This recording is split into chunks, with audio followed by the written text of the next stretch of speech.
लेकिन शंकराचार्य जी किस आधार पर माननीय प्रधानमंत्री जी कैसे उन्होंने नीचे सोने का फैसला किया? जैसे शंकराचार्य जी अकेले रहते हैं, समाज के लिए जीते हैं, माननीय प्रधानमंत्री जी भी तो उसी तरह से हैं। जिस तरह के अनुष्ठान के लिए 11 दिन का उपवास करना चाहिए, अनुष्ठान कर रहे हैं। 17-18 से जो है वो अब आजकल के बाद से जो है वो पलंग पर नहीं सोएंगे, उन्होंने नीचे सोने का फैसला किया। कर्म प्रधान विश्व को करी रखा, मतलब कर्म जो था वही महत्वपूर्ण था। तो इसमें शंकराचार्य जी की पद्धति हो, शंकराचार्य जी से किस आधार पर जो है, शंकराचार्य जी बहुत सम्मानित हैं, उस परंपरा का हम सभी सम्मान करते हैं, लेकिन शंकराचार्य जी किस आधार पर माननीय प्रधानमंत्री जी, जैसे शंकराचार्य जी अकेले रहते हैं, समाज के लिए जीते हैं, माननीय प्रधानमंत्री जी भी तो उसी तरह से हैं। जिस तरह के अनुष्ठान के लिए 11 दिन का उपवास करना चाहिए, अनुष्ठान कर रहे हैं, उपवास कर रहे हैं। 17-18 से जो है वो अब आजकल के बाद से जो है वो पलंग पर नहीं सोएंगे, उन्होंने नीचे सोने का फैसला किया। जो एक तपस्वी का जिंदगी है वही होता है। और मैं इसलिए ये बातें कहता हूं कि जैसे आज ही मैंने अपने सोशल मीडिया पोस्ट पर लिखा है कि ये जो पूरा इलाका है ये अंग प्रदेश का इलाका है, और अंग प्रदेश के इलाके में जाति कहां खत्म थी उससे आप ये समझिए कि भगवान राम की एक ही सिस्टर थी, एक ही बहन थी, शांता। वो राम की बड़ी बहन थी और उनको जो है दत्तक पुत्री के नाते उनके साढ़ू ने, कौशल्या माता ने अपनी बेटी को, अपनी बहन को पाल, क्योंकि कहा जाता है ना मरा माए जिया मौसी, यानी मां से ज्यादा इंपॉर्टेंट मौसी थी।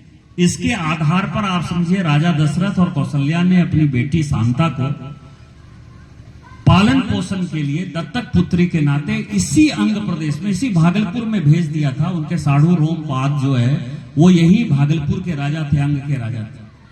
और जब उनके शादी की बात शुरू हुई तो उनकी शादी जो है महर्षि श्रृंगी से हुई। महर्षि श्रृंगी वो तो ब्राह्मण कुल में पैदा हुए थे, बड़े महात्मा थे। ये तो इक्ष्वाकु वंश की लड़की थी, राजपूत कन्या थी। तो आप समझिए कि उस वक्त सबसे बड़ा आदमी राजा दशरथ को, जो चक्रवर्ती सम्राट थे, सभी सम्राट थे, वो चक्रवर्ती सम्राट थे, उन्होंने भगवान इंद्र को भी हरा दिया। उनकी पुत्री की शादी महर्षि श्रृंगी से हुई।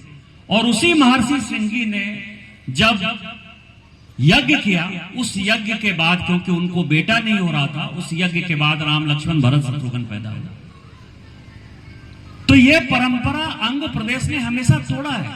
सूत पुत्र जो है कर्ण को जब महाभारत में कोई लड़ने देने को तैयार नहीं था, तो अंग प्रदेश ने कहा कि मैं उसको राजा मानता हूं, राजा के तौर पर वो महाभारत में गए।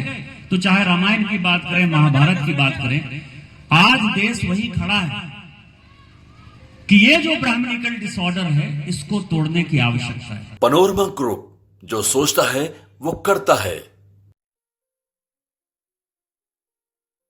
ये लो मुंह मीठा करो, आज मैंने अपना जॉब छोड़ दिया, अब हम पूर्णिया वापस जाएंगे। जॉब छोड़ दिया है? मतलब ये घर कैसे चलेगा, हम करेंगे क्या, और माँ बाबूजी क्या बोलेंगे? इसलिए मैं एक और मिठाई का डब्बा लाया। अपने बिजनेस के लिए लोन अप्रूव हो गया। अरे लोन अप्रूव हो गया वो तो ठीक है, लेकिन पूर्णिया में हम रहेंगे कहाँ? अपना घर भी तो नहीं है वहां। इसलिए तो एक और मिठाई का डब्बा अलग से लाया हूं। हमने पूर्णिया में घर ले लिया है, पूर्णिया के ई होम्स पैनोरमा में। पूर्णिया में पैनोरमा ग्रुप लेकर आए हैं ई होम्स पैनोरमा। बड़ा घर, आलीशान जिंदगी और अत्याधुनिक सुविधाओं के संग। अरे अब क्यों मुंह मीठा करवा रही हो? क्योंकि हम घर वापसी जो कर रहे हैं। घर वापसी की खुशी पूर्णिया में ई होम्स पैनोरमा के संग। ई Homes Panorama, luxurious lifestyle redefined.